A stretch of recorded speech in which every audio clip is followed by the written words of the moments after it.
اب آئیے اس مبارک اور بابرکت مہینے میں، جس مہینے میں بکثرت روزے رکھنے چاہیے تھے، اس مہینے میں کیا کیا بدعات اور خرافات ہمارے معاشرے میں جنم لے چکی ہے اور کیا کیا بدعات لوگ انجام دیتے ہیں، چند بدعات آپ کے سامنے میں پیش کر دیتا ہوں۔ اور ایک بات، میں جتنی بھی بدعات آپ کے سامنے پیش کروں، ہو سکتا ہے کہ کچھ بدعات گنانے باقی رہ جائے۔ کیوں؟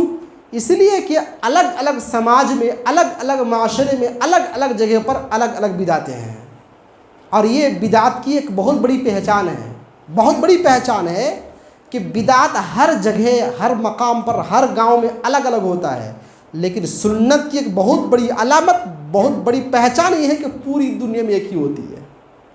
آپ سعودی عرب جائیں گے، آپ کویت، دبئی، قطر کہیں بھی جائیں گے تو آپ یہ نہیں پائیں گے کہ فجر کی نماز 4 رکعت ہے اور ظہر کی نماز 5 رکعت ہے، کہیں نہیں ملے گا۔ کیوں؟ اس لیے کہ سنت ہر جگہ ایک ہی ہوتی ہے، مگر بدعات کی بات ہو تو بدعات ہر معاشرے میں، ہر سماج میں الگ الگ ہوتے ہیں۔ تو اس لیے شعبان مہینے میں کیا کیا بدعات اور کیا کیا رسومات اور خرافات ہیں، ان کو میں گناؤں تو عین ممکن ہے کہ جو آپ کے معاشرے میں جو بدعات ہیں کچھ حذف ہو جائے، کچھ بات چھوٹ جائے، تو بعد میں پوچھ سکتے ہیں کہ وہ بدعت ہے یا نہیں، انشاءاللہ جواب دیا جائے گا۔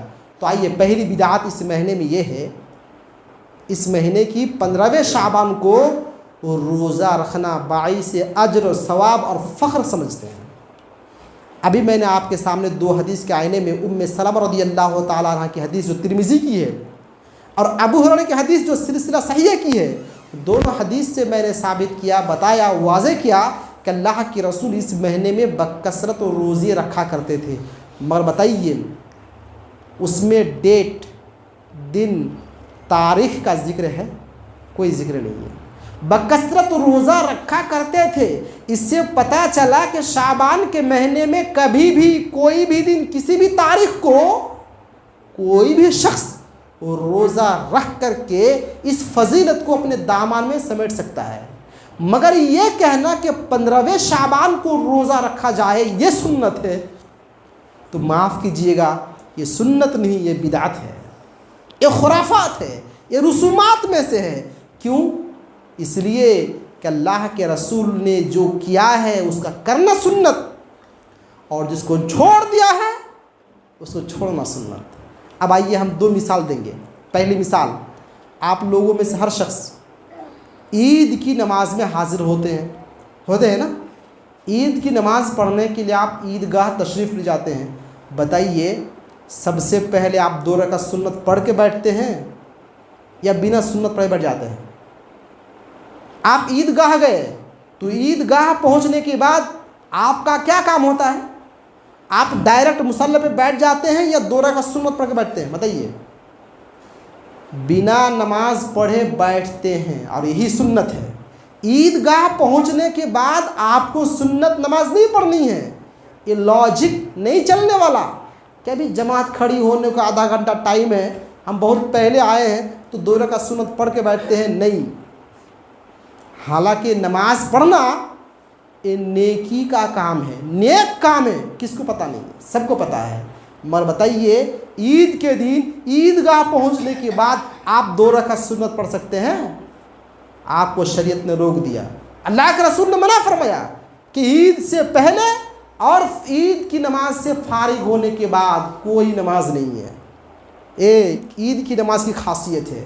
تو دیکھیے، اللہ کے رسول نے جس کو کیا ہے اس کو کرنا سنت، اور جس کو چھوڑ دیا ہے اس کو چھوڑنا سنت۔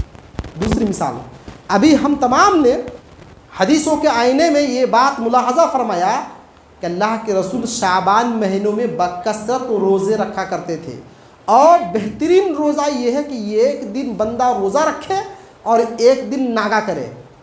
لیکن مجھے ایک سوال کا جواب دیجیے گا۔ سوال یہ ہے، کیا عید الفطر اور عید الاضحیٰ کے دن روزہ رکھا جا سکتا ہے؟ عید الفطر کو اور عید الاضحیٰ کو روزہ رکھنا جائز ہے؟ جواب، ناجائز۔ اللہ کے رسول نے منع فرمایا کہ 2 عید کے دن اور عید الاضحیٰ کے بعد 3 دن، جس ایام التشریق کہتے ہیں، ان دنوں میں 5 دن چھوڑ کر کے پورا سال روزہ رکھنا چاہے تو رکھ سکتا ہے. سال کے 365 دنوں میں 360 دن روزے رکھ سکتے ہیں. 5 دن عید الفطر اور عید الاضحیٰ کو لے کر کے ایام التشریق تک 4 دن یعنی 5 دن چھوڑ کر کے بقیہ 360 دن روزہ رکھ سکتا ہے. مگر 5 دن روزہ نہیں رکھ سکتا. کیوں نہیں رکھ سکتا؟ نیکی کا کام ہے پھر بھی نہیں رکھ سکتا. کیوں؟ اس لیے کہ روزہ عبادت ہے اور اللہ کے رسول نے اگر منع فرما دیا تو منع ہے. تو اس لیے میں نے کہا کہ جس کام کو اللہ کے رسول نے کیا ہے اس کام کو کرنا سنت، اور جس کام کو اللہ کے رسول نے چھوڑ دیا ہے اس کو چھوڑنا سنت. مہینے میں روزہ رکھنا ثابت تو ہے اور بکثرت روزہ رکھنا چاہیے، مگر اس روزے کو 15ویں تاریخ کے ساتھ خاص کر دینا یہ سنت نہیں، یہ گناہ کا کام ہے، بدعت کا کام ہے. اور ایک بدعت پتہ نہیں آپ کے معاشرے میں ہے یا نہیں، ہمارے یہاں ہے. میں بتایا کہ بدعت جگہ بدلنے سے بدل جاتی ہے. ہمارے یہاں ایک چیز مشہور ہے کہ شعبان مہینے کے 2 روزے رکھنا چاہیے، صرف 2 روزے. اور کون رکھیں گے؟ جوان لوگ نہیں، بوڑھے اور بوڑھیاں، یعنی عمر دراز خاتون اور عمر دراز مرد حضرات، یہی لوگ صرف شعبان مہینے کے 2 روزے رکھیں گے.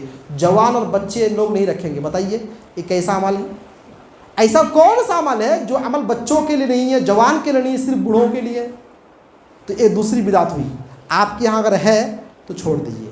تیسری بدعت اس مہینے میں جو رواج پا گیا وہ یہ ہے کہ اللہ تبارک و تعالیٰ کے نزول کو میں ثابت کروں گا حدیث سے پاک سے کہ اللہ تبارک و تعالیٰ پر فرماتا ہے. اس نزول کو کچھ لوگوں نے 15ویں شعبان کی رات کے ساتھ خاص کر دیا کہ اللہ تبارک و تعالیٰ 15ویں شعبان کی رات کو اللہ تبارک و تعالیٰ اس دنیاوی آسمان پر نزول فرماتا ہے. آئیے صحیح بخاری کتاب التہجد کی حدیث سن لیجئے. عن ابی ہریرہ رضی اللہ تعالیٰ عنہ قال قال رسول اللہ صلی اللہ علیہ وسلم ينزل ربنا تبارک و تعالیٰ يبقى ثلث الليل آخر فيقول تجیب له من يسألني فأعطيه من يستغفرني فأغفر له. رواہ البخاری فی کتاب التہجد. حدیث بخاری کی ہے.